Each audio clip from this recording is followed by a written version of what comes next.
What's poppin'? It's your boy Micah, back at it again with another video. Before we begin, I want to give a shout out to all the subscribers, the patrons, the commenters who leave likes and leave questions for me, my clients. You know what I'm saying? Shout out to all y'all. Thank you all for your support and your contributions.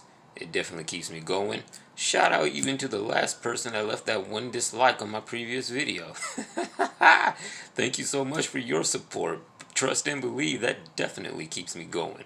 So, we're going to talk about a slightly different topic today than necromancy, as a few clients are dealing with love situations. We're going to talk about not necessarily love magic, but love in general. Now, I put a little disclaimer up here. I'm not a love doctor. That is not my main dominion. My main dominion is death and destruction. However, I do have wisdom that needs to be spoken about concerning that particular emotion. So let's talk about it. By the way, greetings from my little friend, Black Tourmaline. Very good for protection and very good for black magic. Keep that in mind. There is nothing wrong with loving a person intensely and that person loving you back. Nothing wrong at all. However, when that love starts to impinge upon your personal freedom to enjoy sex or date other people, that is when it becomes a problem. This is why. The two of you, whether you're a man, woman, man, a woman and a woman and a transgender, a trigender pyrofox, whatever the case may fucking be, freaking the two of you are not in a committed relationship. There is no formal implied commitment or explicit commitment for whatever personal reasons the two of you may have. You inevitably bind yourself when you love a person too intensely, even though it's mutual and the other person does the same. You bind yourself to them, making a subconscious and unconscious commitment to only stay with them. Because of that, this is the equivalent of placing a chastity spell, which is common in Haitian voodoo love work and hoodoo love work, where you make the other person not able to enjoy sex with other people unless it's with you. And to compound that, not only have you bound yourself, each time you have sex, that binding gets stronger. That's just a natural byproduct of sexual activity with another person. Whatever the two of you have, that connection gets stronger by default. Energies are cycling and circulating, is cause and effect. And you place yourself in a position, especially if you're a woman, to where your sacral chakra and your root chakra begin to shut down concerning other people, and it only opens, i.e. you only have great orgasms when it's with that one person. Now, if you bind yourself to them by choice, whatever, perfectly fine. That's what marriage is for. That's what, boyfriend, girlfriend, and the rings associated with it is for. However, if you are not in a relationship, do not sabotage your own self and partially sabotage your own magic, because sexual energy is a root, and a very powerful root of all magic, by binding yourself unwillingly to an individual, no matter how mutual the love is. See, this is the thing. This is about freedom. It's not about love. When your love, once again, starts to impinge upon your personal freedom to enjoy sex with other people or to date other people, and also to really do magic, because that's what it's really about, then it becomes an issue. You are your own tyrant. You are your own god. You are your own devil. And this is a form of self-sabotage. So, how do you fix this? You can keep the love. By all means, keep the love. Keep the positive vibes and the good shit flowing. However, release yourself from that unconscious commitment you made. Recognize that until the time is right, for whatever reason, the two of you cannot be in a relationship at the moment, and release yourself from causing your own self pain over that. Then you will find that you're able to date and have sex with other people. The orgasms return to standard quality or even better. You move on with life, even though you still connect with this person and have sex with them, all the other kind of shit. Better yet, your magic blossoms because you're no longer locked down by your own will, your own soul, so to speak. This helps you avoid something in the physical realm that is atrocious, called divorce. This helps you avoid shit called cheating. This helps you avoid different relationship problems that would not have come up if one party had not made the informal commitment in their mind and bound themselves to that supposed partner. Also, think about this. Some of you legit practitioners, some of you viewers who watch the channel, some of you all have multiple dominions, or subdominions, so to speak. Your dominion might be death, but that subdominion, that aspect, might be love, working with dead lovers, doing love magic with the dead, that kind of thing, working with the red aspect of Santissima Muerte. So, heartbreak. Heartbreak is a violently deadly curse. Not just for your emotional self, but for your magic as well, especially if you fuck with love magic and love deities.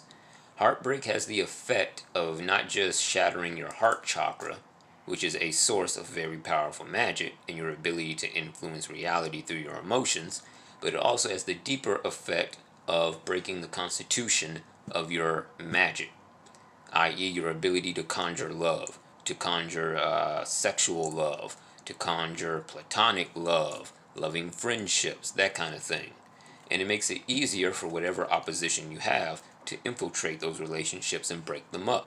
So, please be mindful of that. And please take care not to bind yourself unwillingly to an individual, and you'll be straight. Now, why am I talking about this? Why am I, a necromancer, a death god, all this other kind of shit, talking about love?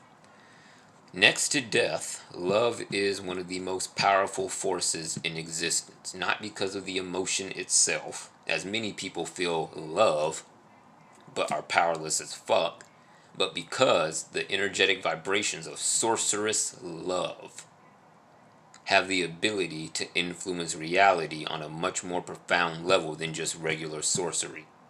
This is why, and here's a little secret for you, if you do magic from a place centered in love, even if you are cursing a person, that magic will go through much easier regardless of their protections or whatever the obstacle may be than if you did it from a normal standpoint, a normal sense of self where you're not feeling love and you're just feeling hatred, anger, or agitation, that kind of thing. It has nothing to do with positive versus negative and you have to be feeling good in order to manifest. It has to do with the sorcerous influences of that emotion that are buried deep down within that core of said emotion. It's the same thing with hatred. If you can get past the surface layer, just like, you have a planet, you have the crust, you have the mantle, you have the deeper layers of the planet, then you have the core. If you can get past all those face value, surface layers of hatred and get into the sorcerous currents, your baneful and death magic will take off. And you do not develop a dependency on emotion in order to get your shit done. That's key. That's kind of like a self-codependency, so to speak. A lot of death magicians and a lot of necromancers fuel their rituals solely off of negative emotion without the power and the sorcerous currents and vibrations of that emotion to match. And that's why most of their rituals are hit and miss, or they fail, yada yada yada. It's the same thing for manifesting something. If you're visualizing, let's say, a new house, instead of just settling to feel fucking positive all the time and tricking yourself and low-key pissing off your subconscious mind and manifesting more obstacles, feel good, yeah, but get into the sorcerous vibrations, the sorcerous current of that positive feeling. That's actual magic being put forth. And when you resonate that, then things start to move in your favor. That's a hidden key for manifestation. So with that being said, please keep what I've said before in mind, and you should be straight. Remember, timing is everything. There is a reason you are not with the person that you want to be with now. Either they have some baggage they need to heal, either you have some baggage you need to heal, or either it's just not meant for you at this point.